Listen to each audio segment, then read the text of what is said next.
The SEC is strong at the top, weak at the bottom. Those are the lines forming through 2 weeks of play in this college football season. Texas crushed the defending national champions, Michigan, on Saturday, and Auburn. Meanwhile, the boys from Berkeley, yes, the Cal Bears, were too much for Auburn and Hugh Freeze to handle in year 2 of the Hugh Freeze experience on the Plains. And that just goes to show the battle lines that are being drawn in this conference. Good at the top, pretty stinky at the bottom. Welcome into SEC Football Unfiltered, our podcast from the USA Today Network. I'm Blake Toppmeyer alongside John Adams. John, I want to get into the developments at Texas on the bright side for the SEC and at Auburn at the other end of the spectrum here later in the pod. But first, I want to start with a resetting of the playoff field. Just before the start of the season, we each offered our 12-team playoff projections, and, well, looks like neither of us is probably going to go 12 for 12. Big surprise, I know. And I wanted to start off here with giving you the opportunity if you wanted to revise any of your playoff picks. Yes, Mike Elko owes me an apology. Yes, he does, and all Texas A&M fans. Yes, I take full responsibility for the Iowa pick. I was looking for a dark horse, and I found a dark horse that's still very, very dark on offense. So that was just a stupid pick, and I realized the possibility for that as soon as I made it. We both laughed about it later. Wasn't laughing watching Iowa State pull away in the final seconds of that win. So A&M, though, I really expected it to beat Notre Dame. And I thought that would be a game very consequential for not just the Aggies, but for the SEC in general. And not only did A&M lose to Notre Dame, it lost to the team that lost to Northern Illinois. So that's a wretched pick. I imagine Texas A&M at College Station upsetting the Longhorns in the final game of the regular season to qualify for the playoff. After watching Texas, I know that's not happening. So I'll pull back on them. One thing I think it's important to note on our playoff picks, it's like bracketology in basketball. It's a moving target. We change every day, every minute.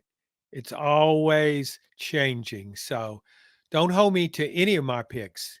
And we kind of operate with that theory in general on everything, but especially so on playoff teams.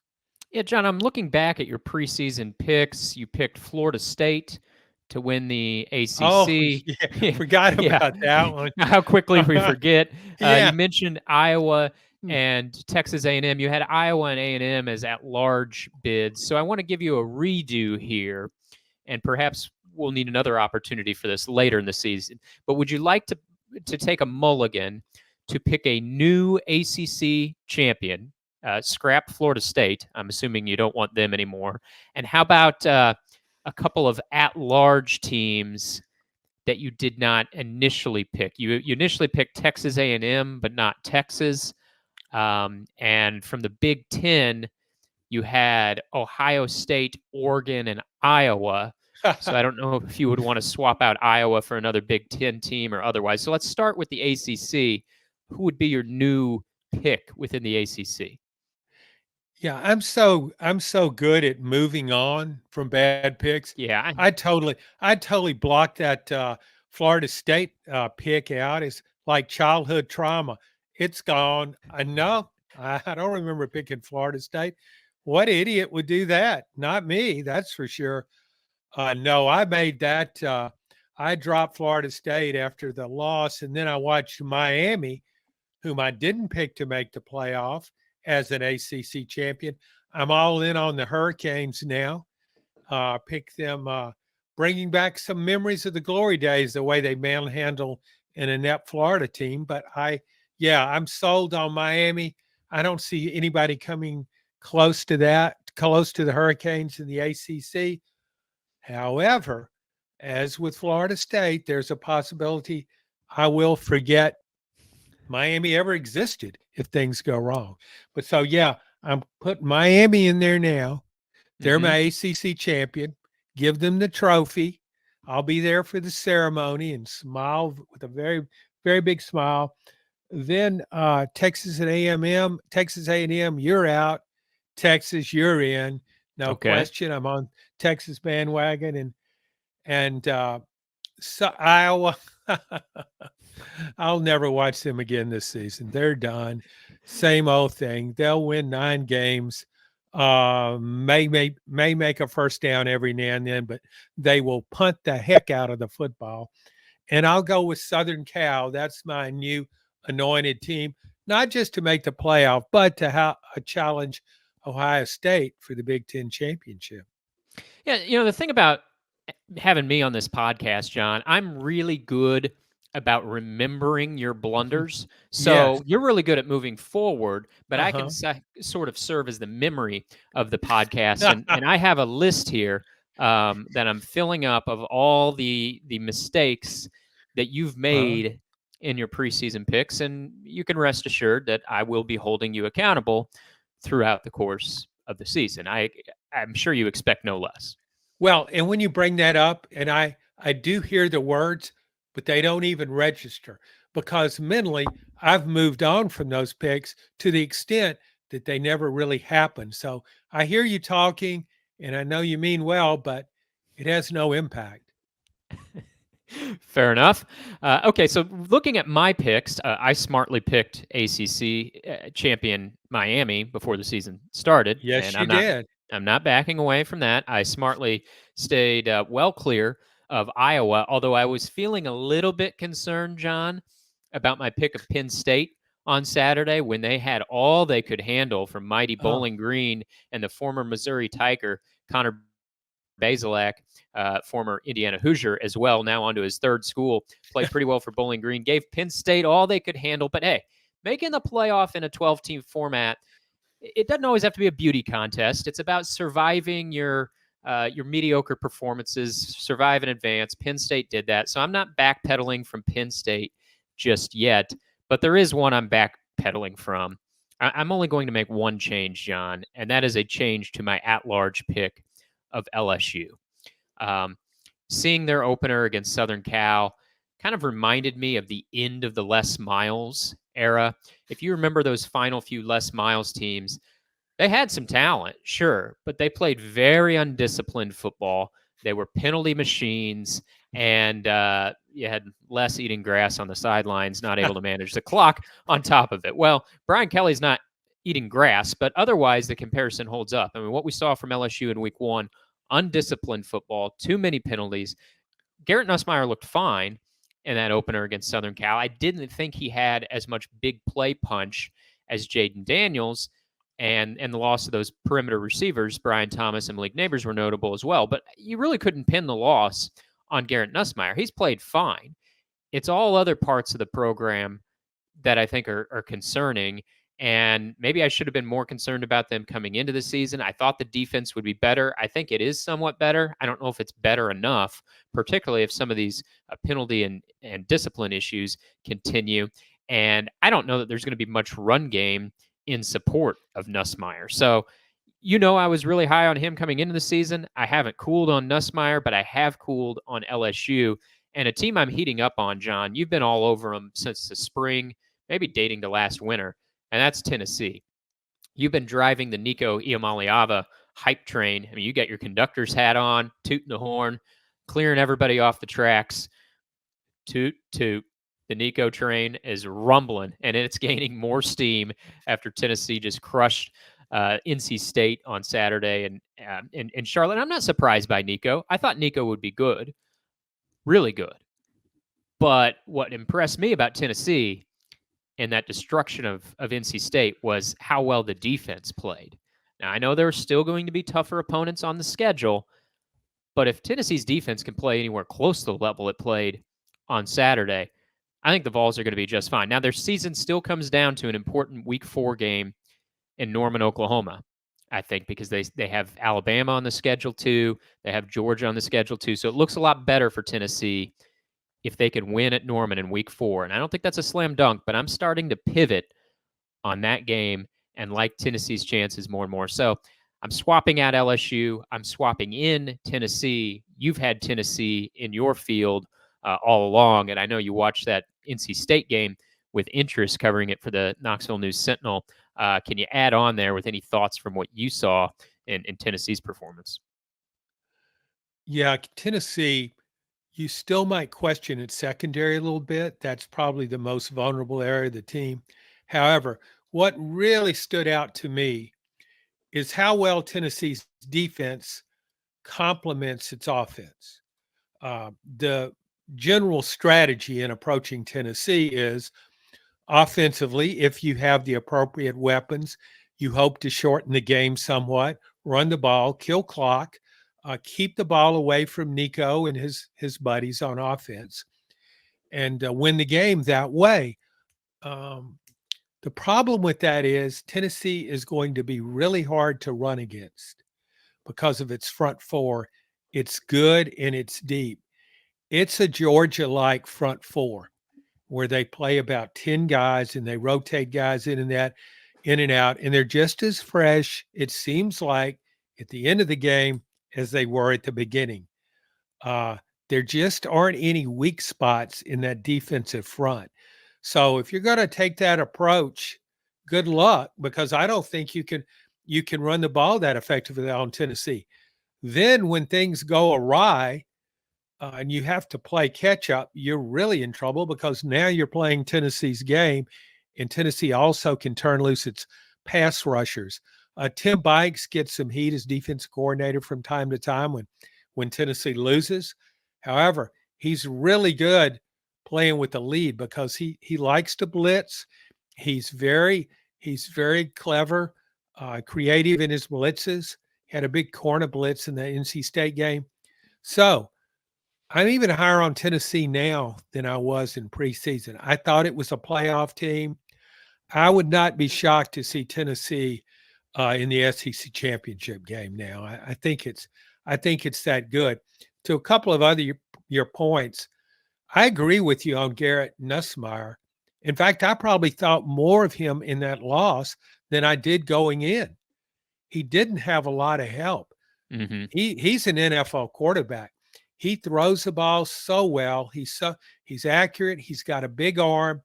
And what I really liked about him, because he's got that characterization as a quote gunslinger, he was very judicious in his approach of that game. So I look for him to have a huge year. I think LSU's offense will be fine. I wonder about its defense. But that lack of discipline, that was the difference in the game against Southern Cal. LSU made mistakes. There's one thing playing with an edge and pushing the envelope. You hit a little too late. You're a little too aggressive. I've seen some really good Alabama teams pick up a lot of penalties. They won anyway, but these were just stupid, mindless penalties, so unnecessary, and it certainly sabotaged LSU against Southern Cal. Now I didn't have LSU as a playoff team, but I think even less of it going forward now. Yeah, and LSU suffered a big injury too. They were a little average, I thought, at running back anyway. And then John Emery, who looked like their best running back against Southern Cal, suffers a season-ending injury in that one, and they looked pretty hamstrung in week 2 against Nichols. I mean, you would think that would be a chance to restore some confidence after losing in week 1, and they did win, but they needed Garrett Nussmeier to once again carry the load against Nichols, because the run game, I mean, they couldn't get anything going against an FCS opponent. I don't think that bodes well for LSU's playoff chances. Still in the hunt, but I feel much less confident in them, so I'm swapping them out for Tennessee. And actually, I think LSU is going to have its hands full on Saturday. They go to Columbia, South Carolina. I'm still not a huge believer in South Carolina's offense. I know it looked better against Kentucky. I'm wondering if that says more about Kentucky than it does about South Carolina. But that South Carolina defense has been pretty good for 2 weeks now. I know the competition has not been great in Old Dominion and Kentucky, but we know Columbia, South Carolina can be one of the more underrated home venues in the SEC. Not picking them to win that game, but I think that could be a tight game for LSU. And what a disaster that would be if Brian Kelly loses that game at South Carolina on Saturday. Not to that point yet, but I am cooling on LSU as a playoff team. The team I'm not cooling on, John, is Texas. I was in Ann Arbor on Saturday. First off, my first trip to the Big House was a little bit underwhelmed. I don't want to sound like an SEC homer here, but we know the great venues in this conference, and I know there are great venues in other leagues. But the Big House, well, it's a big bowl, but I didn't feel like it was that loud. Maybe that's because Texas took them out of the game early, but didn't seem like an environment Texas was too intimidated by. And we know Texas can hold up on the road. Saw them beat Alabama and Bryant Denny last season. And Quinn Ewers, man, he saves his best stuff for those big road games. I thought he was sensational, particularly on third down. I mean, he was very good on first and second downs, and then he became masterful on third downs. They played complementary football. The defense just suffocated Michigan throughout much of that game. Michigan, they looked the part of a team that had lost its coach and perhaps more importantly, lost 13 players to the NFL draft from last season's national championship team. But hey, Texas lost 11 guys to the draft too. And Steve Sarkisian reloaded that program. They have great players on the perimeter. Ewers has multiple weapons. That offensive line is nasty, John. I mean, they just they move people with sheer force, determination. They're driving guys into the ground. And Texas, they've had injuries at running back. They're shorthanded there. But as I wrote in my column, you could have picked a guy out of the stands wearing cowboy boots and handed him the football and told him to run behind left tackle Kelvin Banks, and he probably could have ran for 7 yards in his cowboy boots and his 10-gallon hat. I mean, the running lanes were that big. And I know Michigan's going to be limited on offense all season. I really believe that. But I think there's still talent on Michigan's defense. They got some projected first-round NFL picks on that defense, and Texas looked great, whether it was Ewers slinging it or that offensive line creating running lanes. And I'm wondering what you thought, and I'm wondering what we think of the idea of Texas not just being a playoff team potentially, but maybe being on that top tier where we've kind of had Georgia and Ohio State for months now. Are you getting close to putting them on that level, or do you still think they're on a different tier? You know, maybe the headliners of the second tier. Yeah, I'm probably a little. I'm not as ready to do that yet. I'm close, but I thought that game had a lot to do with Michigan. As good as Texas was, I thought Michigan, I mean, you mentioned it lost Jim Harbaugh. It lost its quarterback. It lost its sign-stealing coordinator, Connor Stallion. You're right. It does have good defense, some really big-time defensive players. But what do we learn every Saturday in college football? You got to have a quarterback that can make plays. And you also got to be able to score a lot of points. It doesn't matter how good your defense is. Your defense can be great. See Iowa for details. I should listen. Should take my own advice. Why in the world did I think Iowa could make a playoff? It doesn't have enough offense. It just doesn't. This is an offensive era in college football, and you have to be able to score. So it was as though, to me, the way I saw that game, I look at how many times Michigan has won games, not just in the Big House, but just by lining up and physically overwhelming its opponents, usually with a terrific offensive line. This offensive line isn't a typical Michigan offensive line, I don't think. Worse yet, it doesn't have a playmaker at quarterback. J.J. McCarthy was a really good quarterback. He didn't need to showcase his talents that often, but he could when need be. So I see Michigan. I never thought of Michigan as a playoff team. I thought it was way overrated even being in the top 10. I see it as best an 8-4 team. So that said, Texas went in there with an attitude, unfazed by the environment. I give the environment a little more credit than you do, but Texas went in there and said, "Man, this is our house. Well, let Bevo eat some grass. We're home, okay? We're fine with all this. Offensive line was outstanding, and that is so important. When you've got a great offensive line, it enables you to do so many other things aside from knock people on their butt. It also helps. It helps your quarterback. It helps your running backs, and it helps your defense because you can control the line of scrimmage. You can keep the ball. And I'm like you. I mean, Texas, it just doesn't matter. They could have handed the ball to Matthew McConaughey, and he gets 3 yards behind that offensive line. And so, yeah, I'm really, I was really impressed with Steve Sarkisian's play calling. Uh, I've been more impressed with him over the last couple of years, just as our overall head coach. I had doubts about him initially because of his stints at Southern California and at Washington, but I don't anymore. This is a complete program right now. And so, yeah, it's right there. I just don't want to put it on the same spot, same perch with Georgia because Georgia's done it in postseason in Texas. I know it made the playoff last year, but it did lose to Washington. So when it does that, I'll be ready to put it right there with Georgia and Ohio State. It really is recruiting well, and I don't think Texas will come up short ever on NIL money. Yeah, I view it similarly as you do, John, and maybe I should stop saying like the top perch because I actually see it as sort of a defined pecking order at this point. I think Georgia's the front runner. They're number one. And we've spoken about this in past weeks. Carson Beck is the difference maker there when you look at Georgia versus Ohio State head to head. They got two of the best depth charts in the country, probably the two best depth charts in the country. We both like Beck better at quarterback. And so we have Georgia number one in the pecking order. Then I would put Ohio State 2.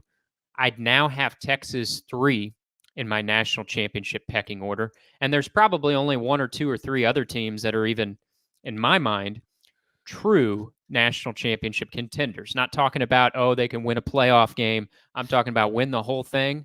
I think it's those 3 headlining the conversation in that order. And then there's a couple other teams that are probably in the conversation or at least inching toward the conversation. You talked about playing complete football, and that's the thing that really impresses me about Texas right now, John, because we saw for years, it didn't really matter who the coach was. They would get blue chip talent and they'd play with 2-star toughness. That was sort of the brand of Texas football as they wandered through the desert of mediocrity for about 10 years after the Mac Brown era. Was a lot of talent, a lot of players that the recruiting services loved. And then when things got tough on a Saturday, they wilted. And I think back to Sarkisian's first season, and it was more of the same. I mean, it was year one, so the cake wasn't baked yet, but it was more of the same from Texas. And there was that infamous bus ride after Texas just got trounced by Iowa State. And an assistant coach, Bo Davis, he's since left and he's on LSU's coaching staff now. Maybe Bo Davis needs to do a sequel to this rant because the video leaked. You probably remember this. Video leaked of Bo Davis's post-game bus rant after Texas got just crushed by Iowa State. And he called those players everything under the sun. Probably didn't expect the video to get out there. But his point amid all the profanity was that the team was too dang soft and not enough commitment, not enough grit in the tough times. And if you remember after that, Sarkisian pretty much just said, yeah, that's sort of the message. That's what we think. You know, he didn't throw his assistant under the bus. He might have thrown the person under the bus that recorded and leaked the video, but he stood by the message that this team had to get tougher. And after the game on Saturday, I was talking with Jaden Blue, one of Texas's running backs who's not out for the year with injury, although he did miss some time in Saturday's game with injury, but he's back and fine now. And he's been in the program for a few years. And I asked Jaden Blue, like, what's the story of this program getting tougher? And he used the analogy of, he said, this is a program now with calluses on its hands. He said, that's the mentality that's been built in Texas football. And it's a good image. You think about like any day labor or anybody who works with their hands, they They don't got hands that have been soaking in ivory liquid. They got the calloused hands, and I thought that was a good image, the way he put it, of this is a calloused program at this point, and that's the mentality that's been installed. And that's impressed me with Sarkisian. We've known for a while he's a good recruiter, especially when it comes to quarterbacks. He's a good play caller. He's a good QB developer.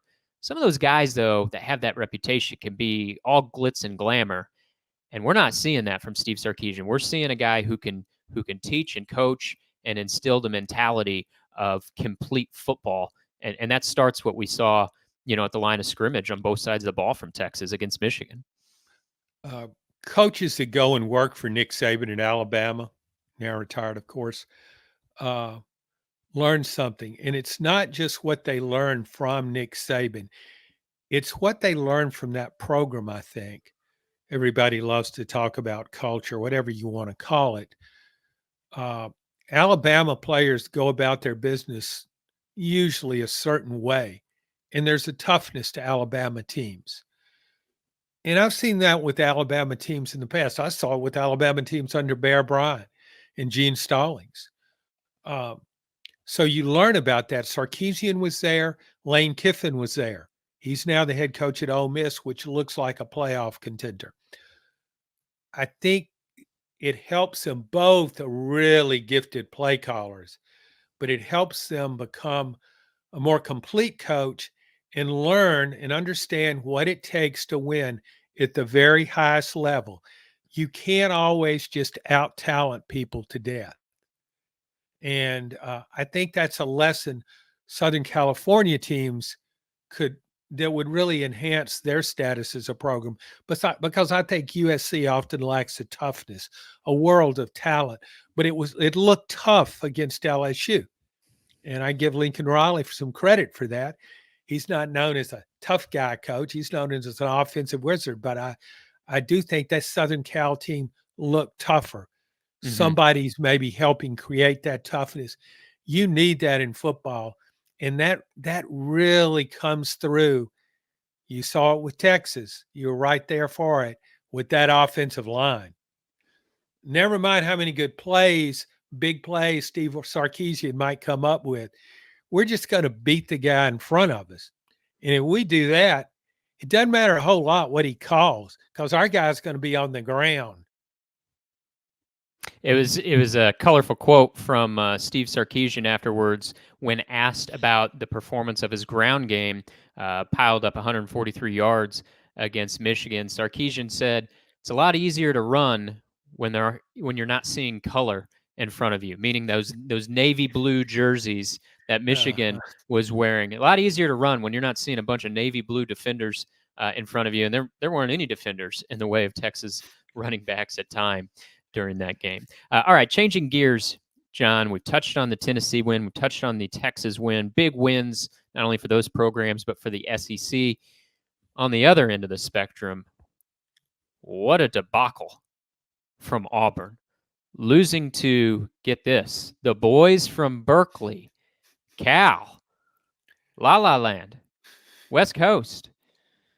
The Berkeley boys that haven't had a winning season since 2019, John, just put it on Auburn. And Auburn had 5 turnovers, 4 interceptions. If you remember in the preseason, Hugh Freeze said he didn't want to spend big bucks on a transfer quarterback. He said on a Birmingham radio appearance, said it would have cost $1 million to get a really good transfer quarterback out of the portal. I don't know if that's an accurate figure or not, but after seeing the performance from Auburn on Saturday, I'd say that would have been $1 million well spent. And it's not your money, Hugh. It's not coming out of your paycheck. The money's sitting there in the NIL collective. And to Hugh Freeze's credit, he did make some nice roster additions elsewhere in the program. But you said it earlier when talking about Michigan. If you don't have a quarterback, you don't have a top team. You don't have a chance of being a top team. And Peyton Thorne, now 6-year senior, I know we both think the world of him, but we know who he is at this point. We know what his ceiling is. We know his limitations. He's now thrown 38 career interceptions after throwing 4 picks against Cal. And I think this has to fall on Hugh Freeze. I mean, year one, you can blame your predecessor, and Auburn fans love doing that because there wasn't a more unpopular predecessor in the world than Brian Harsin was at Auburn. And so, Auburn fans who wanted to believe in Hugh Freeze, it was easy in year one. You just blame Brian Harsin for the mess he left behind, for the talent deficient program he'd left behind. But in this day and age with the portal, you can't be blaming the predecessor anymore in year two. And I thought it was it was striking at Hugh Freeze's press conference this week. He said, some of the play calls were really good, and Peyton Thorne just missed the open receiver. Well, calling the right plays is only half the job. You got to have the guy in place that can make the throws, and that falls on the coaching staff as well. And Hugh Freeze didn't get a better quarterback in the offseason, and that's coming home to roost now. And I mean, I still think there's a path to 7-5, maybe even high end 8-4 for Auburn, because this schedule by Auburn standards is not as tough as usual. Have to play Georgia, have to play Alabama, but don't have to play LSU or Ole Miss. So maybe they can get to 7 or 8 wins. But until they get a quarterback in that program, I mean, they're going to be the face of mediocrity. No, they're not winning more than 7 games. Not. We keep talking about it, and I can't comprehend why a coach in this day would think he can get by with a quarterback. When you talk about quarterbacks improving, that's certainly possible. He really knows the system thoroughly, all that kind of good stuff. If you don't have a playmaker at quarterback, your ceiling is so low, you could end up losing your job. And eventually, if he doesn't figure this out fast, it will cost him his job, because Auburn's not going to put up with those kind of performances. It was you better have somebody that can make plays at quarterback. And Auburn doesn't even have that kind of surrounding talent where someone with Peyton Thorne's limited ability could manage to a successful season by Auburn standards. So I don't know what he was thinking. Vanderbilt has a better playmaker at quarterback. Mm-hmm. Vanderbilt got a transfer. I think Vanderbilt got about 3 transfer quarterbacks. Got one from, where was it? Was it Nevada or UNLV? Oh, no, I'm not right on that. It got one from Utah. New Mexico. And it got one from New Mexico State, which beat Auburn. Yeah, well, he's the starter. Yeah, I mean, he's the starter. But I'm just saying, I'd looked at those guys when they made those decisions. I'm thinking, what if your quarterback lost to this other quarterback? Why wouldn't you just try to bring him in? Surely you can outbid Vanderbilt for his services. But don't fool yourself into thinking, this guy's going to give him another year in my system, and big things are happening. Big things aren't happening at Auburn.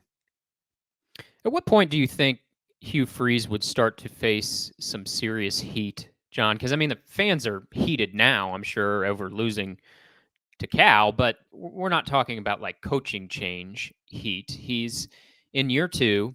He has a losing record to this point in his tenure. He's 4-8 in his last 12 games. When you go back to last season, I mean, it went downhill and then kept going downhill. Everybody remembers 4th and 31 and almost winning the Iron Bowl. Well, also around that time, they got clubbed by Maryland and they lost to New Mexico State. So losing on 4th and 31, a loss in the Iron Bowl, was really the only bright spot in the second half of Auburn's season. It's hard to call a loss in which you allow 31 yards on 4th down a bright spot. But like I said, I don't think he's facing coaching change heat right now. But Hugh Freeze came to Auburn with the reputation of being this offensive mastermind, a member of Club Guru.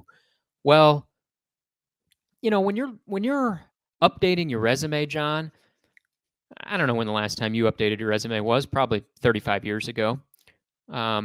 34, actually. 34? Okay. Yeah. Well, I've updated my resume a time or two since then, and normally you want to put, I feel like, some of your most recent accomplishments toward the top of your resume. I mean, the crown jewels of Hugh Freeze's resume remain those 2 wins against Nick Saban, which happened nearly a decade ago. And at that time, Hugh Freeze was a visionary. He brought run pass option and tempo to the SEC at a time where that had not taken hold yet in the SEC. And actually, Alabama and Nick Saban struggled with those RPOs and tempo so much it caused Nick Saban to reevaluate his offense and to change the way they played football in Tuscaloosa. That was a compliment to Hugh Freeze. He and his staff recruited very well. Now, we found out later they were trampling the NCAA rules, but nonetheless, there was a lot to be said about what Hugh Freeze was doing at Ole Miss. But your calling card at this point, I don't feel like can be that you beat Nick Saban twice. I mean, Saban's retired. That doesn't do anything for you now. Yeah. And your calling card can't be that you brought, RPOs and tempo to the SEC. I mean, there's a lot of programs in the SEC run an RPO tempo game now. That can't be your claim to fame 10 years later anymore. So how do you see this long term with Hugh Freeze at Auburn? Because I know we both thought when Auburn hired him, yeah, he fits the job, and sometimes fit's overrated. But to the degree it matters, fit matters at Auburn more than almost any other program. And he is recruiting well, but you have to do more than just recruit in this conference because there's a lot of programs recruiting well. Yeah, if the LA Times comes calling, I don't need to say, man, wait till you see this column I wrote on the 1986 Super Bowl. Oh man, it's something special. Did it on deadline too.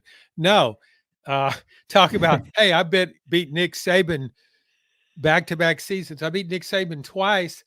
And he said, yeah, but Nick Saban doesn't coach anymore. I mean, right then you're drawing negative attention to yourself. That's no longer a plus. It becomes a minus. It's like saying, yeah, man, I used to be a heck of a coach. I'm not that much anymore. But and one thing you have to understand about Auburn expects to win big. If it didn't, it wouldn't. It would still have Gus Malzahn as its coach. He would have been their coach forever. He took the program to the national championship game. Gene Chizik won a national championship at Auburn, and they fired him a couple of years later. It's what have you done for me lately? And I don't think it's going to take long for Auburn fans to turn on Hugh Freeze. They went in with expectations after the Brian Harsin debacle, bizarre hire, bizarre tenure. No, they don't expect to win 7 or 8 games. They expect to go toe to toe with Alabama to compete for national championships, certainly make the playoffs. That's why they're recruiting well. But you're in another factor in this when you're investing in a program for NIL purposes, and you see the results coming in through the recruiting, and you've got a top 10 recruiting class. Lo and behold, you don't win. You don't make the playoffs. You don't win 10 games. You're not invested in that program anymore. It makes you look like a loser, like a chump. You're giving money to those guys. So I think the heat will heighten quickly on Hugh Freeze. And look at Auburn's history. It's not a patient program, and it won't be with Hugh Freeze either. Yeah, and year two in this day and age, you need to start seeing signs of progress. I feel like with the opportunities that coaches have through the transfer portal, and then by year 3, it really ramps up. Now, Brian Harsin didn't even make it to year 3; he was unliked on the day of his arrival. You mentioned bizarre coach, seemed kind of like a bizarre human as well. At the very least, did not fit the mold of what was expected from him as Auburn's football coach, but. I think the fact that Hugh, I feel like, has hit it off a little bit down there with fans and boosters, as you would expect, maybe that gives him a little bit more leash. But at the end of the day, you got to win football games, especially when you get to year 2, year 3, and the pressure is increased when you see guys earlier in their tenures succeeding elsewhere. The pressure's increased when you've now seen Lane Kiffin exceed at Ole Miss what Hugh Freeze did at Ole Miss. And there again, I think, well, the best line on Hugh Freeze's resume can't be that he gave Ole Miss a few years of life, because the coach there now is doing it even better. Although I would, John, like to see that 1986 column you wrote from the Super Bowl. So although I'm not going to hire you for a job, I like the job you have now and would hate to lose you. If you got any press clippings from that 86 game, would love it if you could fire that off my way so I can take a peek at it. I've written too many columns to have clippings anymore, Blake. Those You not just collect room for 'em, awards, not clippings. not enough. Yeah, I just keep the plaques now. Okay. All right, let's get on to our picks, John. And shockingly, and this is truly shocking to me, we are red hot in our picks through 2 weeks. I don't know if this has ever happened this late in the season. And I realize I say 2 this weeks. late in the Yeah. season. We're only on week 3. But my record is 7-3 after 2 weeks. You are 6-4 after 2 weeks. We both went 4-1 last week. We both hit our lock. And what does that tell me? We're in for some humble pie, I'm sure, this week. So take these picks with caution. Let us start, John, let's start here. Let's start with Alabama at Wisconsin. Brand name game for Kalen DeBoer. I don't think Wisconsin's that good. They haven't looked that good for 2 weeks, but DeBoer started his tenure great at Alabama. They crushed a hapless Group of 5 opponent in week 1, but then leave it to South Florida, a team that's given him fits the last 2 years. Played them tough for 3.5 quarters on Saturday. It was like, I don't know. Maybe year 1's not going to go quite as smoothly as we thought. I don't know which was the real Alabama, week 1 or week 2. They were without Caden Proctor in that game against South Florida. That affected them being down an offensive tackle. And Elijah Pitchford also missed a good chunk of that game. He was banged up, another offensive tackle for Alabama as well. So maybe we can attribute it to that. Excuse me, I said it's Elijah Pritchett. I said Pitchford. Elijah Pritchett and Caden Proctor.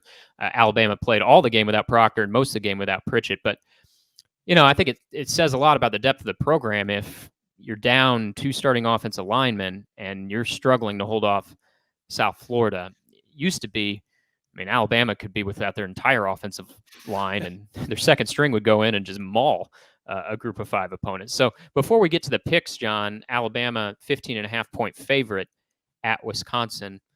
I'm not hitting the panic button yet. This felt like sort of an early season game, maybe still getting some things figured out with the new coach. We saw that last year. Alabama struggled against South Florida and then made the Rose Bowl.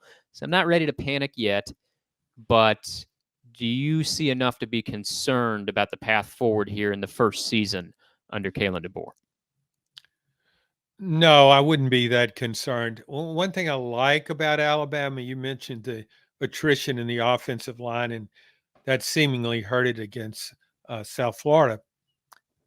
I see some really good skill players, and I think Kalen DeBoer is adept at using skill players and really highlighting what they can do.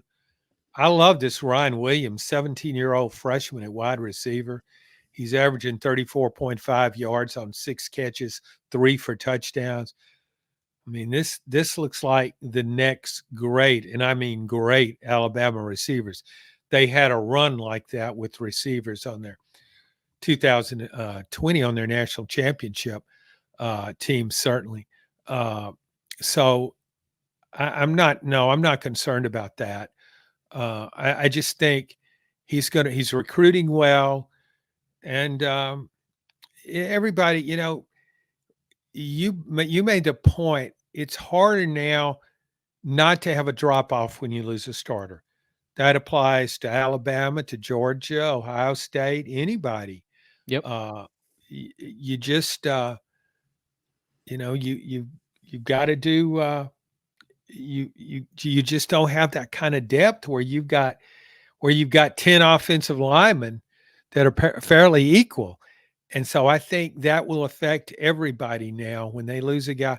Particularly you see it, I think, when you lose a center, your veteran center. You lose your center for a game, you feel the impact. It's not like losing a quarterback, but it does have an impact. So I'll give Alabama a pass on that against South Florida. You taking them to cover 15.5, or are you taking Wisconsin in the points? I just look at Wisconsin and one of those teams that just can't quite score enough. Mm-hmm. So I think, I could see Alabama winning 16, 17, maybe 20 points. I think it could be a tough game, but I just think it will beat the spread, not by a lot. It's not a game I would bet on, but I'll pick it. You'll pick it because I got it on the list. Okay, I'm taking Yes. Alabama to cover the spread as well. And um, yeah, wrapping up the thoughts on the offensive line, we see a lot of former Alabama linemen who got playing time at Alabama, maybe weren't in line to be as starters. They're playing at other programs. That's just the time we live in right now, and it's more important than ever to keep your starters healthy and keep them healthy, particularly at key positions like your offensive tackle positions. And yeah, I don't want to give Alabama a free pass for stumbling around against South Florida, but I do think that was evidence of that on Saturday. Had some guys out at key positions, and it's really important to keep your first string healthy in this day and age. So we're both taking Alabama there. How about LSU?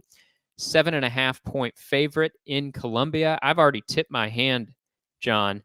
South Carolina humbled Kentucky on Saturday, and we have to reorganize our power rankings. We had South Carolina number 16 last week. I believe they've earned at least climbing up to 13, 14, or 15, particularly with how weak the bottom half of this conference is. And now I was so impressed by the way South Carolina's defense played against Kentucky. I'm going to take those 7.5 points and take the home team. I'll pick LSU to win, but all that matters is the spread. I'm going to take South Carolina on the points. Yeah, I was surprised by that outcome, but I thought a lot of it had to do with how inept Kentucky's offense was. Maybe so. Commentators still refer to it, the offensive line, as the big blue wall. That's been outdated for about 3 or 4 years. South Carolina overwhelmed its offensive line. Brock Vandegrift is starting to experience life outside of Athens. Mm. Yeah, it's nice to be a starter. It's also nice not to have to run for your life on pass plays. And I don't know how good he is. He surely didn't look good against South Carolina. So LSU, for all its troubles, and I know South Carolina can be good at home, I just think it still has too much talent for South Carolina. And LSU does have a strong offensive line. I think he can keep the pressure off Garrett Nussmeier, and I think he'll put up some big numbers against South Carolina. And Shane Beamer won't be the guru you made him out to be after that win over Kentucky. I don't remember mentioning Shane Beamer, You but didn't. I just kind of want to pin you to that pick, okay? For yeah. future reference. See, I can refer to it later. And people just like, well, I remember that Toppmeyer guy said that Shane Beamer was a guru. No, I actually said you said it, but it doesn't matter on podcasts, talk shows. They don't remember who said anything. They just remember hearing it. I do remember hearing on a podcast I listened to on Sunday, John, one Greg McElroy saying he thought after seeing South Carolina's dominance against Kentucky that he thinks South Carolina can contend for a spot in Atlanta. And if you're wondering for what, like, is there a conference there? Atlanta's got a lot of conferences these days, not as many as Las Vegas, but a lot of people convene there. No, he was talking about the Southeastern Conference Championship game Oh, I thought he meant they in should try and Atlanta. schedule Georgia State and play on the road at Georgia Hey, State like Vanderbilt's doing. yeah. I mean, we're all Oh, prone to hyperbole from time to time, but that one jeez. took the prize. Mr. Check. McElroy really, really impressed by what South Carolina did against Kentucky. Moving on, Tulane, a 13.5-point underdog against Oklahoma. Tulane gave Kansas State really good game on Saturday, but Kansas State won, and Oklahoma struggled with Houston. I'm not going to be a victim of the moment, though, John. The temptation here would be to take Tulane and those 13.5 points. I'm going to go the other direction. Well, counterintuitive. I'm trying to mix up my betting strategy this year, given my struggles from past years. So I'm going to go against conventional wisdom here and say, okay, Oklahoma struggled last week. Tulane played well. No, that's last week. This week, I'm taking Oklahoma, and I'm taking Oklahoma to cover the 13.5 points. as soon as I saw the score of the Oklahoma-Houston game, and I'm usually high on Oklahoma, I just think it's burdened with an impossible schedule this year. A lot of talent.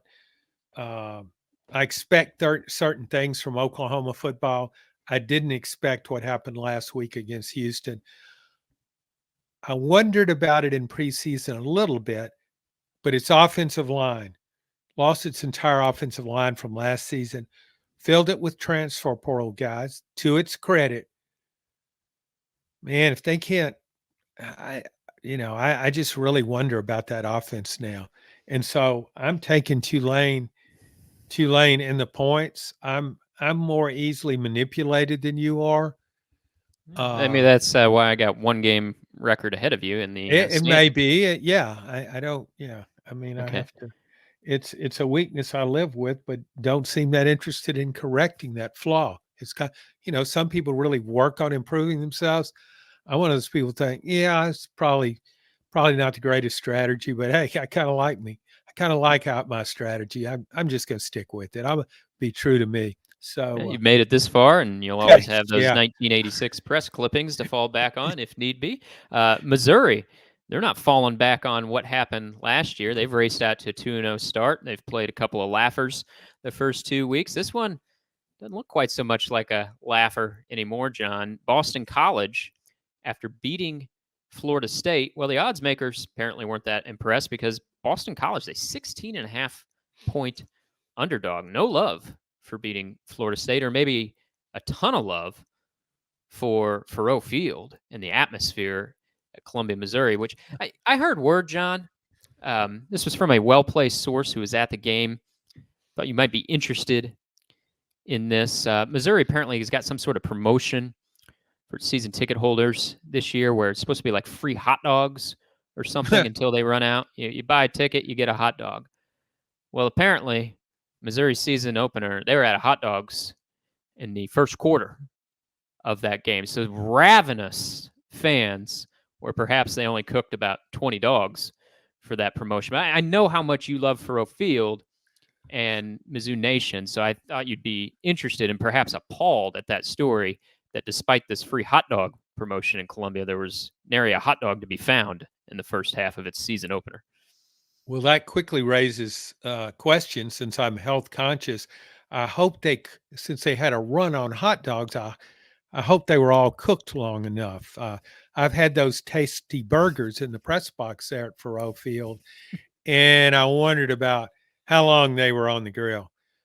No, but I shifted last season when I saw Missouri fans.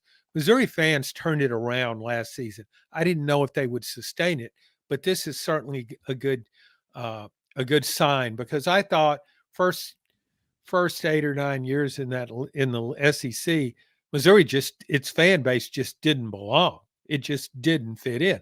Might as well have gone to Vanderbilt Stadium. It was the same kind of same theme. Just didn't get a stadium takeover because Missouri's too far away for most SEC fans. But yeah, so I like what's going on at Missouri. I don't understand why BC is a 16.5 underdog. I don't either. I I'm taking the points. I'm taking I BC in am the too. 16.5 points. And But this is a game that I mentioned in preseason. I wondered if how Missouri would handle success. And I saw this knowing nothing really about BC, other than the fact it was a mediocre team last season and it has Bill O'Brien as its head coach. Wondering if this would be a game that Missouri might take lightly. It usually schedules very lightly in non-conference play. And I thought it was possibility for an upset.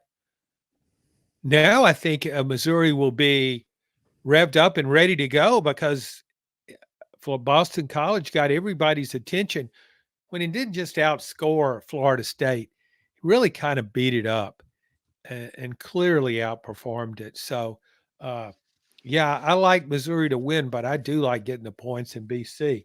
So we're yeah, both on the yeah, same. and careful to those Tiger fans wolfing down the dogs. John's Yeah, giving you yeah. I he's mean, I giving know you a it's warning. Be careful for that foodborne illness. yeah. If it's you get what you pay for, and if it's free, you're rolling the dice. All right, last game we're picking before our lock of the week, John. Two teams that have already suffered a blow this season. Texas A&M is at the Swamp.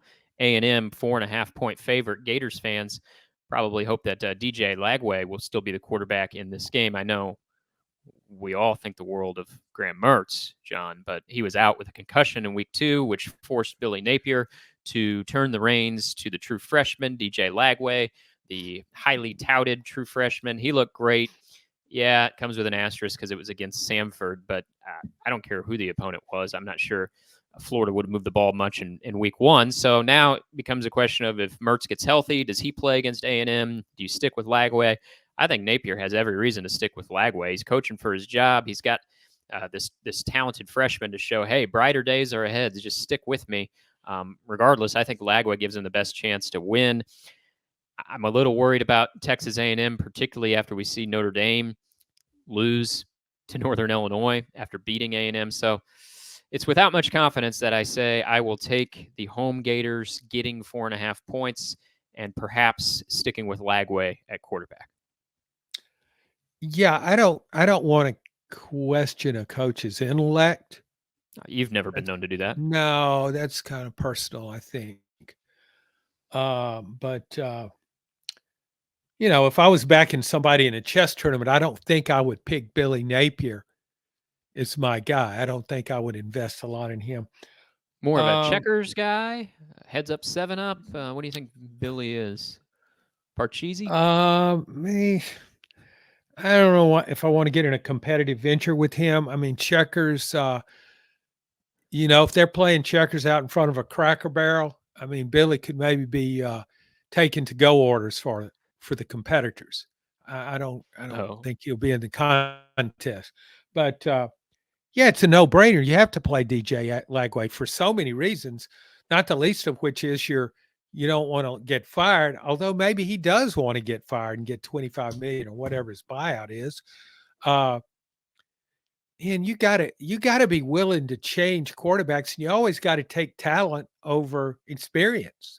In most cases, you do at least. I just think you have to go with Lagway, and I kind of like Florida in the points too, because I was so getting back to quarterbacks. How Mike Elko could go through that Notre Dame game, play after play, series after series, and in his mind, well, I'm sticking with my guy, Connor Wegman. Okay, go ahead. You go right ahead. Notre Dame would approve of that strategy. Yeah, it's great. Yeah, I hope. Yeah, if anybody that was betting on Notre Dame in that game loves Mike Elko. So, yeah, I didn't understand that because he's got more athletic quarterbacks behind him, and they needed an extra boost. Well, it appears we have lost John due to some technical difficulties right before his lock of the week. But fortunately, I know what his lock of the week was going to be. John is picking Ole Miss, his team that delivered for him last week in a blowout win. He's taking Ole Miss again. Ole Miss 23-point favorites at Wake Forest. John thinks they're going to win in another rout. And my lock of the week is Cincinnati going on the road to Miami, Ohio. A little worried about this one. We saw that the MAC, they got some teams that can play a little ball. And Miami, Ohio, one of the best teams in the MAC. But nonetheless, I'm rolling the dice. I'm taking Cincinnati on the road to cover a spread that's just 1.5 points. Speaks to sort of the problems going on with Cincinnati right now. But hey, what the heck? I'm going to take a chance, and I'll take Cincinnati to cover the 1.5 point spread. And if you're looking for anything to do this week, head over to newspapers.com and see if you can find that 1986 column John was referencing that he wrote at the Super Bowl. Otherwise, enjoy the action. Thanks for stopping by and checking us out this week on SEC Football Unfiltered.